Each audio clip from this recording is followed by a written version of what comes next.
आज हम लोग समाज से संबंधित जो महत्वपूर्ण प्रश्न हैं उन्हें देखेंगे और इससे पहले वाली क्लास में हम लोग समाज के कुछ प्रश्नों को देख चुके हैं। ठीक है, तो आज से आगे वाले प्रश्न को देखेंगे। 25 प्रश्न हो चुके हैं, 25 से आगे जो प्रश्न बचे हुए हैं उनको देखेंगे।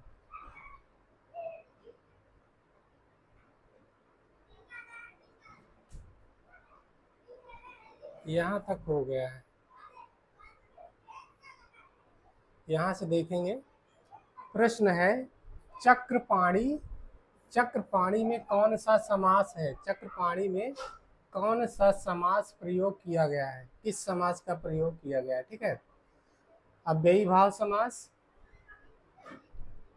अव्ययी भाव समास, तत्पुरुष समास, बहुब्रीहि समास या कर्मधारय समास? इसका उत्तर क्या हो जाएगा?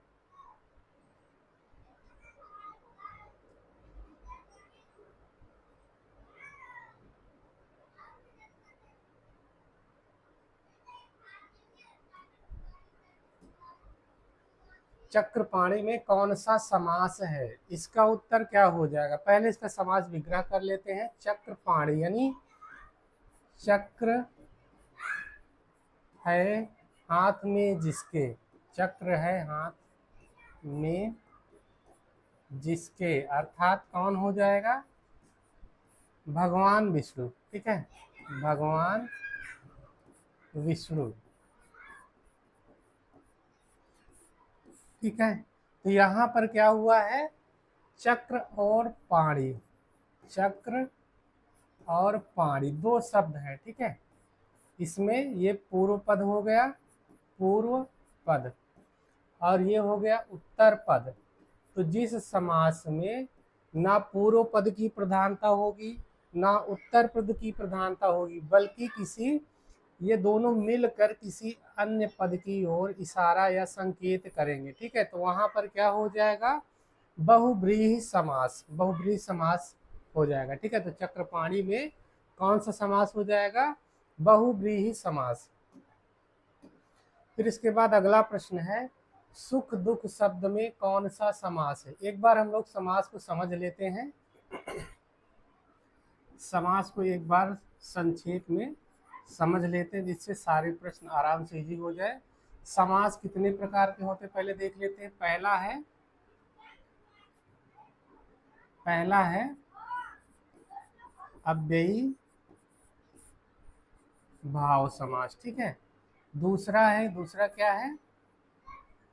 तत्पुरुष समास, तत्पुरुष समास। ठीक है, तीसरा क्या है? तीसरा है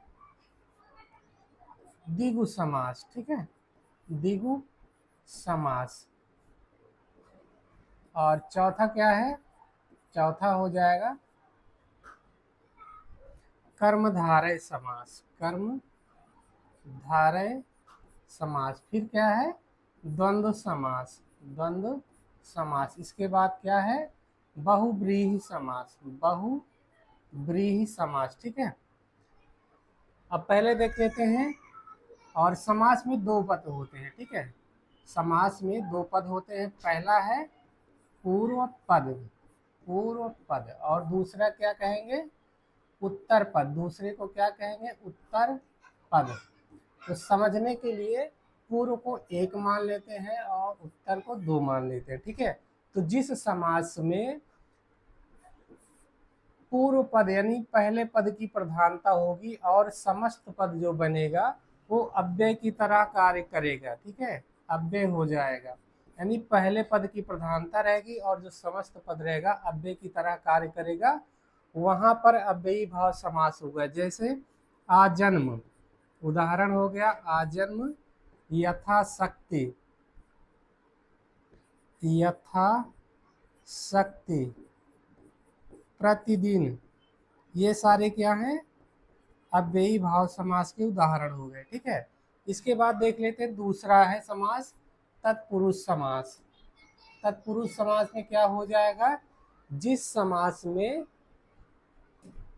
उत्तर पद, ठीक है, दूसरा जो है, यानी जिस समास में दूसरे पद की प्रधानता होगी, दूसरा पद यानी उत्तर पद। ठीक है, वहां पर क्या होगा? वहां पर तत्पुरुष समास हो जाएगा। ठीक है, इसका उदाहरण क्या हो जाएगा, राजपुरुष, इसमें विभक्तियों का लोप रहता है। ठीक है, राजपुरुष यानी राजा का पुरुष। चिड़ी मार, चिड़ी को मारने वाला। ठीक है, चिड़ी मार इसके उदाहरण है। गगन चुंबी, गगन को चूमने वाली जो इमारत होती है गगन चुंबी। ठीक है, गगन चुंबी, ये सारे क्या है, तत्पुरुष समास के उदाहरण हो जाएंगे। फिर अगला है तीसरा, क्या हो जाएगा, तीसरा हो जाएगा द्विगु समास। ठीक है, द्विगु समास को समझ लेते हैं। जिस समास का, अभी तक यहाँ पर पहला पद क्या होता था सॉरी, पहले पद की प्रधानता थी। द्विगु समास में पहला पद जो रहेगा वो संख्यावाची विशेषण रहेगा। ठीक है, पूर्व पद यानी संख्यावाची रहेगा, संख्यावाची विशेषण रहेगा। वहां पर क्या हो जाएगा, द्विगु समास होगा। जिस समास में पूर्व पद यानी पहला पद संख्यावाची विशेषण रहेगा वो क्या हो जाएगा, वहां द्विगु समास हो जाएगा। ठीक है, जैसे त्रिभुवन हो गया इसका उदाहरण, त्रिभुवन, पंचवटी, इसमें समूह का बोध होता है। ठीक है, जैसे त्रिभुवन 3 भवनों का समूह या समाहार, पंचवटी 5 वटों का समूह। और इसी तरह क्या हो जाएगा, त्रिभुवन हो गया, पंचवटी हो गया। फिर अगला समास है कर्मधारय समास। कर्मधारय समास में क्या होता है, कर्मधारय समास में जो पूर्व पद और उत्तर पद है, पूर्व पद और उत्तर पद है यानी पहले और दूसरे पद में क्या रहेगा, विशेषण विशेष या उपमेय उपमान का संबंध रहेगा। विशेषण विशेष या उपमेय उपमान का संबंध रहेगा, उपमेय उपमान का संबंध रहेगा। वहां पर क्या हो जाएगा, कर्मधारय समास। जैसे कहा जाए नील गगन, उदाहरण हो जाएगा नील गगन।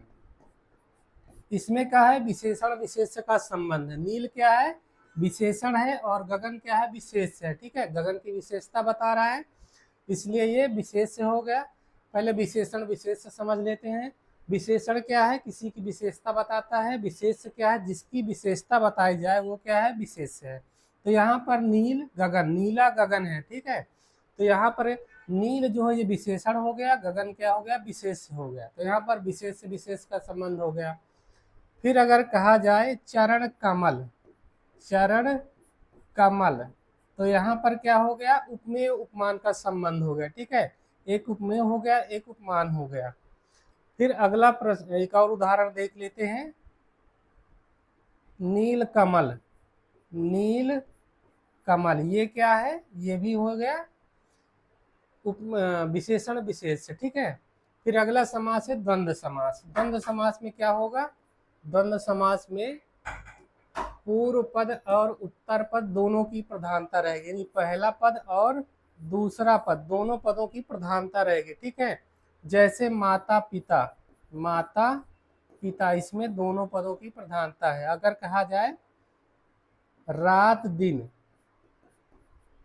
तो यहाँ पर दोनों पद प्रधान हो जाएंगे। कहा जाए दाल रोटी, तो ये सब क्या है, द्वंद्व समास के उदाहरण हो जाएंगे। ठीक है, इसके बाद एक समास बचा है बहुब्रीहि समास, यहाँ समझ लेते हैं। बहुब्रीहि समास में क्या होता है, इसमें जो पूर्व पद और उत्तर पद रहेंगे, इसमें कैसा संबंध रहेगा, इसमें न पूर्व पद की प्रधानता होगी न उत्तर पद की प्रधानता होगी, यानी न पहला पद प्रधान होगा और ना ही दूसरा पद प्रधान होगा, बल्कि दोनों मिलकर किसी तीसरे पद की ओर यानी अन्य पद की ओर संकेत या इशारा करेंगे। तो यहाँ पर क्या हो जाएगा, बहुब्रीहि समास। इसका उदाहरण देख लेते हैं। दशानन, दशानन कहा जाए तो 10 आनन है जिसके, यानी 10 मुख है जिसके, अर्थात रावण।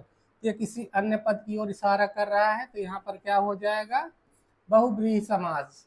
यदि कहा जाए पीतांबर, पीतांबर, पीतांबर कहा जाए तो इसमें कौन सा समास हो जाएगा, बहुब्रीहि समास हो जाएगा। कब होगा, जब यदि इसका विग्रह किया जाए पीला है अंबर जिसका, यानी भगवान कृष्ण, तो क्या हो जाएगा, हम बहुव्रीहि समास हो जाएगा। ठीक है। और यदि कहा जाए पीत अंबर, ठीक है, पीत अंबर, तो वहां पर क्या हो जाएगा, कर्मधारय समास हो जाएगा, यानी विशेषण विशेष का संबंध हो जाएगा तो कर्मधारय हो जाएगा। ये रहे प्रमुख समास समास। एक बार समझ लिए हैं, आगे वाले प्रश्न इजी हो जाएंगे।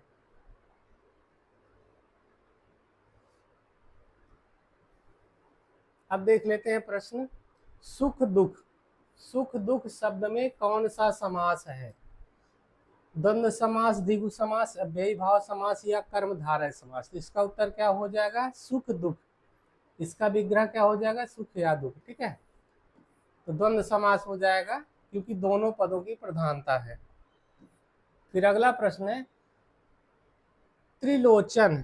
यहाँ पर त्रिलोचन है, त्रिलोचन तीन है लोचन जिसके अर्थात शिव में कौन सा समास है, द्विगु समास, बहुब्रीहि समास, कर्मधारय या तत्पुरुष समास। इसका उत्तर क्या हो जाएगा, त्रिलोचन में कौन सा समास हो जाएगा, तो उत्तर क्या हो जाएगा, बहुब्रीहि समास। क्यों हो जाएगा, क्योंकि यहाँ पर तीन है लोचन जिसके अर्थात शिव, यानी किसी अन्य पद की प्रधानता हो रही है। ठीक है, तो जहां पर ना पहले पद की प्रधानता होगी ना दूसरे पद की प्रधानता होगी, बल्कि दोनों मिलकर किसी अन्य पद की ओर इशारा या संकेत करेंगे, वहां पर क्या हो जाएगा, बहुब्रीहि समास।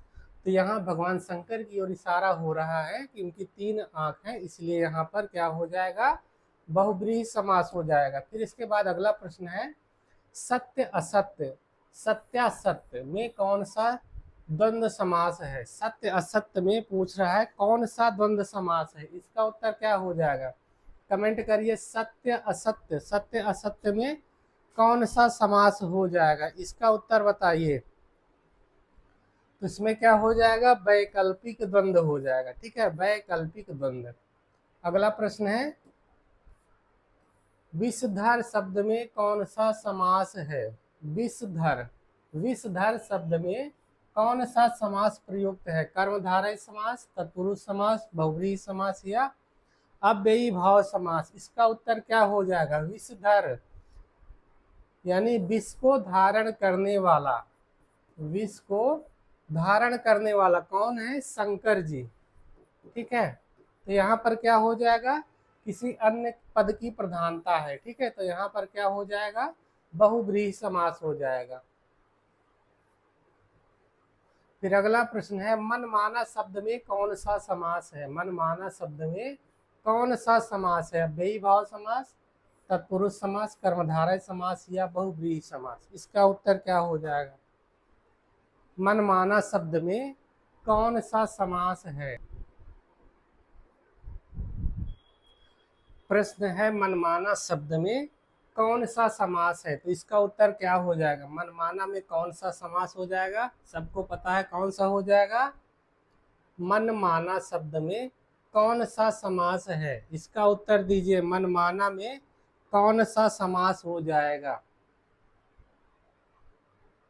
तत्पुरुष समास हो जाएगा। ठीक है, फिर अगला प्रश्न है शोकाकुल का सही विग्रह क्या है, शोकाकुल का सही विग्रह क्या है, इसका विग्रह पूछ रहा है। ठीक है, शोक का आकुल, शोक से आकुल, शोक में आकुल या शोक के लिए आकुल। इसमें कौन सा समास हो जाएगा, पहले तो ये देख लेते हैं। तो यहाँ पर क्या हो जाएगा, शोकाकुल में इसका विग्रह क्या हो जाएगा, शोक से आकुल। ठीक है, शोक से आकुल दूसरा ऑप्शन सही हो जाएगा। और इसमें कौन सा समास हो जाएगा, तत्पुरुष समास, तत्पुरुष समास हो जाएगा। ठीक है, तत्पुरुष समास, शोक से आकुल। उत्तर क्या हो जाएगा, खा वाला, शोक से आकुल। ठीक है, इसके बाद अगला प्रश्न है अकाल पीड़ित में कौन सा समास है, अकाल पीड़ित में कौन सा समास है। इसका उत्तर क्या हो जाएगा, अकाल पीड़ित, इसका विग्रह देख लेते हैं, अकाल से पीड़ित। ठीक है, अकाल से पीड़ित, अकाल से पीड़ित। क्या हो जाएगा, अकाल से पीड़ित, यानी यहाँ पर क्या हो जाएगा, तत्पुरुष समास हो जाएगा। ठीक है, अकाल पीड़ित में कौन सा समास हो जाएगा, अकाल से पीड़ित, तत्पुरुष समास। फिर अगला प्रश्न है, वनवास में कौन सा तत्पुरुष समास प्रयुक्त है। वनवास में कौन सा तत्पुरुष समास प्रयुक्त किया गया है, इसका उत्तर कमेंट करिए। संबंध तत्पुरुष, संप्रदान तत्पुरुष, अधिकरण तत्पुरुष या कर्म तत्पुरुष। इसमें कौन सा तत्पुरुष प्रयुक्त किया गया है, इसका उत्तर क्या हो जाएगा, वनवास, यानी वन में वास, वन में रहने वाला जो होता है, क्या है, वन में वास। इसका विग्रह क्या हो जाएगा, वन में वास। ठीक है, तो यहाँ पर कौन सा तत्पुरुष हो जाएगा, उत्तर करिए, कमेंट करिए उत्तर। वन में वास में कौन सा तत्पुरुष हो जाएगा,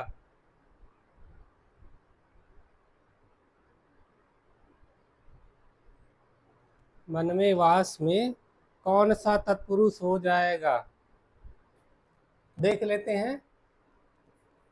कर्ता ने कर्म को करण से या द्वारा, से या के द्वारा, ठीक है, संप्रदान के लिए, अपादान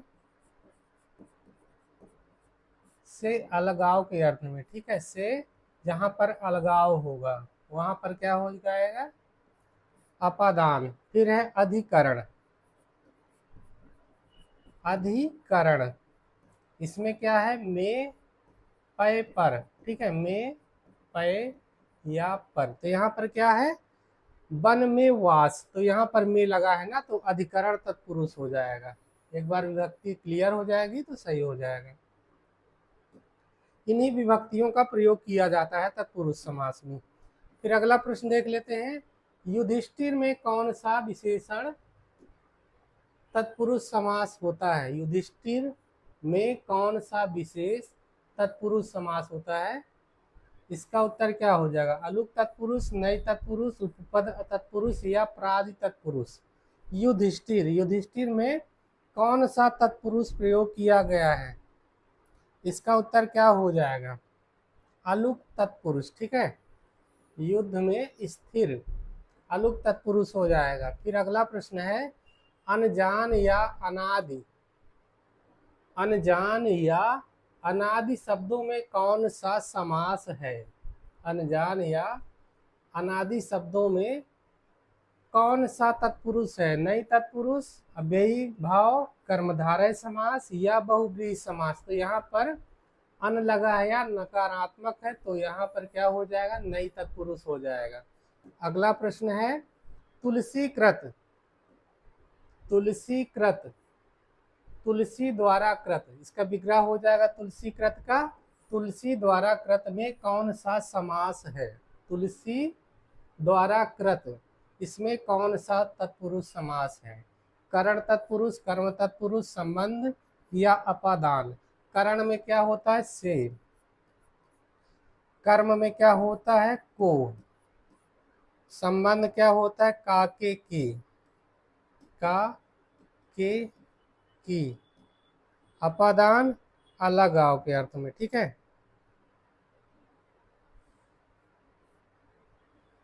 से अलग होने के अर्थ में। ठीक है, अलगाव के लिए होता है। तो यहाँ पर क्या होता है, करण में से या के द्वारा, दो होते हैं, तो यहाँ पर क्या हो जाएगा, तुलसी द्वारा, तो यहाँ पर द्वारा लगा है ना, तो तुलसी के द्वारा है, तो कौन सा हो जाएगा, करण तत्पुरुष हो जाएगा।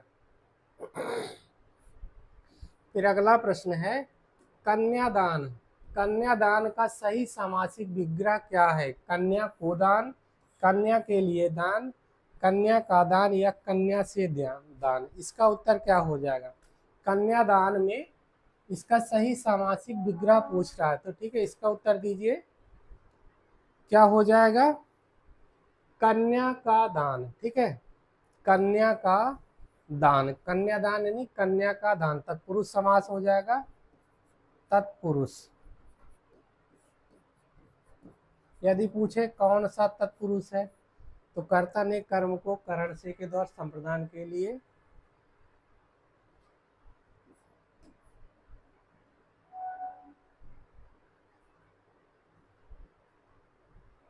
फिर अगला प्रश्न है, बैलगाड़ी में कौन सा समास है, बैलगाड़ी में कौन सा समास है, द्वंद्व समास, द्विगु समास, अव्ययी भाव समास या तत्पुरुष समास। इसका उत्तर क्या हो जाएगा, बैलगाड़ी में कौन सा समास है, इसमें क्या हो जाएगा, बैलगाड़ी यानी बैल की गाड़ी, ठीक है। इसका विग्रह क्या हो जाएगा, कमेंट करिए, बैलगाड़ी तत्पुरुष समास हो जाएगा, ठीक है, बैल की गाड़ी। फिर है पॉकेट मार, पॉकेट मार, पॉकेट को मारने वाला में कौन सा समास है, कर्म तत्पुरुष, करण तत्पुरुष, संप्रदान तत्पुरुष या संबंध तत्पुरुष। कर्म में क्या होता है, को, कर्ता ने कर्म को, तो यहाँ पर है पॉकेट को मारने वाला, उत्तर क्या हो जाएगा, कर्म तत्पुरुष समास, ठीक है।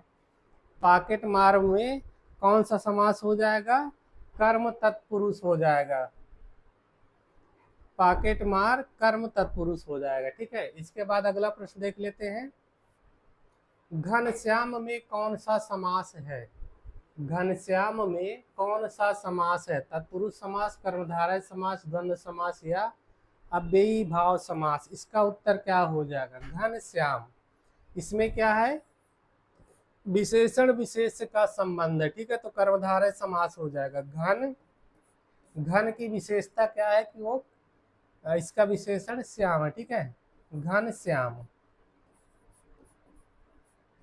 विशेष विशेष विशेषण, यहाँ पर क्या हो जाएगा, कर्मधारय समास। यदि कहा जाए घनश्याम अर्थात कृष्ण, तो क्या हो जाएगा, फिर बदल जाएगा, ठीक है, कमेंट करिएगा फिर कौन सा समास हो जाएगा। अगला प्रश्न है, मृगनयनी में कौन सा समास प्रयुक्त है, मृगनयनी, अव्ययी भाव समास, तत्पुरुष समास, कर्मधारय समास या द्विगु समास। मृगनयनी, मृग के समान नयनों वाली, इसमें कौन सा समास हो जाएगा, कमेंट करिए।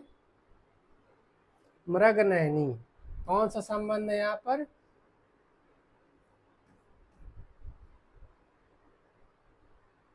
क्या हो जाएगा, कर्मधारय समास, ठीक है, यहाँ पर उपमेय उपमान का संबंध हो जाएगा।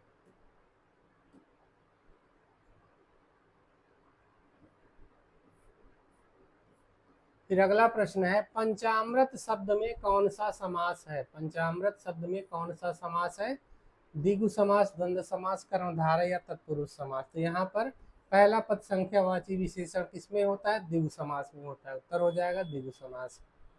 फिर अगला प्रश्न है, तिरंगा में मुख्य रूप से कौन सा समास माना जाता है, तिरंगा में मुख्य रूप से कौन सा समास माना जाता है। इसका उत्तर क्या हो जाएगा, कमेंट करिए। तिरंगा, पहला पद क्या है, संख्यावाची विशेषण है, ठीक है, पूर्व पद जो है संख्यावाची विशेषण है, तो इसमें क्या हो जाएगा, द्विगु समास हो जाएगा, ठीक है, का उत्तर सही हो जाएगा। अगला प्रश्न है, धीरे धीरे शब्द में कौन सा समास है, धीरे धीरे शब्द में कौन सा समास है, द्वंद्व समास, अव्ययी भाव समास, द्विगु समास या कर्मधारय समास।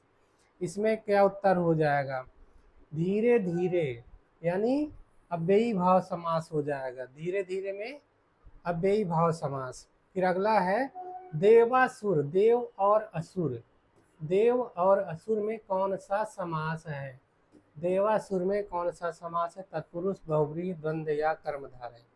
इसमें क्या है, देव और असुर दोनों की प्रधानता, यानी पूर्व पद और उत्तर पद दोनों प्रधान है, अतः यहाँ पर क्या हो जाएगा, द्वंद्व समास हो जाएगा, ठीक है, तो द्वंद्व समास उत्तर सही हो जाएगा।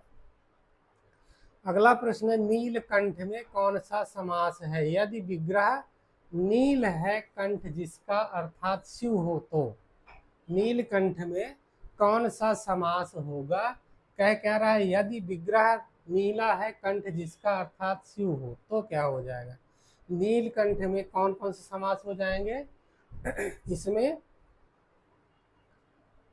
कर्मधारय भी हो जाएगा, कर्मधारय भी हो जाएगा, और क्या हो जाएगा? बहुव्रीहि समास भी हो जाएगा।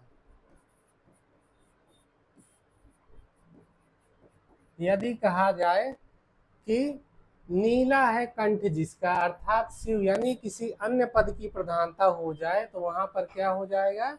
बहुव्रीहि समास हो जाएगा। यदि विशेषण विशेष का संबंध हो जाएगा तो कर्मधारय हो जाएगा। अगला प्रश्न है, आमरण शब्द में कौन सा समास है? तत्पुरुष समास, अव्ययी भाव समास, द्वंद्व समास या कर्मधारय समास? आमरण, आमरण में कौन सा समास हो जाएगा? आमरण यानी अव्ययी भाव समास हो जाएगा। ठीक है, आमरण में अव्ययी भाव समास हो जाएगा। जिस समास में पूर्व पद की प्रधानता रहेगी वहां पर अव्ययी भाव समास होता है और समस्त पद जो होता है अव्यय बन जाता है। ठीक है, अगला प्रश्न है, विद्याधन, विद्या रूपी धन में कौन सा समास है? तत्पुरुष, कर्मधारय, द्विगु या अव्ययी भाव समास? इसका उत्तर कमेंट करिए। विद्याधन, विद्या रूपी धन, इसमें क्या हो जाएगा? कर्मधारय समास हो जाएगा। ठीक है, फिर अगला प्रश्न है, शताब्दी में कौन सा समास प्रयुक्त है? प्रश्न है, शताब्दी में कौन सा समास प्रयुक्त है? द्विगु समास, द्वंद्व समास, कर्मधारय या तत्पुरुष समास? इसका उत्तर क्या हो जाएगा? शताब्दी, शताब्दी में कौन सा समास हो जाएगा? इसमें पहला पद जो है संख्यावाची विशेषण है, अतः द्विगु समास हो जाएगा। ठीक है, बस इतने ही प्रश्न हैं और चैनल को लाइक कर लीजिएगा, सब्सक्राइब कर दीजिएगा, शेयर कर दीजिएगा।